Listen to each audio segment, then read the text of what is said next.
बहुत प्यारा इंटीग्रेशन देखते हैं, sign 3x into cos 4x का विथ रेस्पेक्ट टू x। देखो कैसे करना।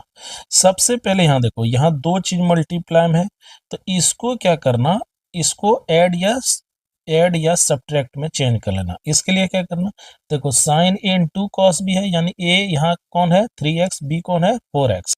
सबसे पहले इसको बदल देना साइन ए प्लस बी और साइन ए माइनस बी में। देखो इसको करना, अगर हम 2 यहाँ लगा देते हैं तो 2 साइन ए इंटू कॉस बी है ना। तो देखो यहाँ पर इस रूप में है, यहाँ था साइन ए इंटू कॉस बी, तो यहाँ साइन ए इंटू कॉस बी, यहाँ 2 एक्स्ट्रा दिए तो यहाँ से 2 हम लोग छीन लेंगे। अब यहाँ देखो, यहाँ पर हो गया 1/2 और 2 साइन इंटू कॉस बी का फॉर्मूला होता है साइन ए प्लस बी, साइन ए प्लस बी है ना, प्लस साइन ए माइनस बी, साइन ए माइनस बी। तो हम लोग बस इसी का यूज करेंगे।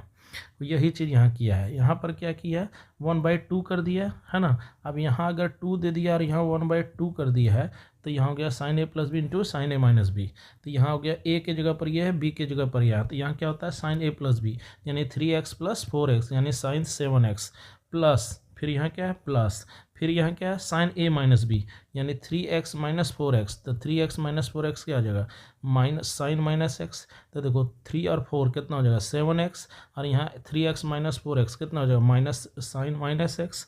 अब देखो साइन यहाँ पर हाफ जो है उसको लिख दिया, अब साइन 7x यहाँ लिख दिया, और sine minus theta is equal to minus sine theta जो कि यहाँ लिख दिया। अब देखो 1/2 है, इसको इसके साथ मल्टीप्लाई, इसके साथ मल्टीप्लाई करके इंटीग्रेशन, तो 1/2 साइन एक्स, फिर माइनस हो गया हाफ, और फिर यहाँ हो गया sine x with respect to x.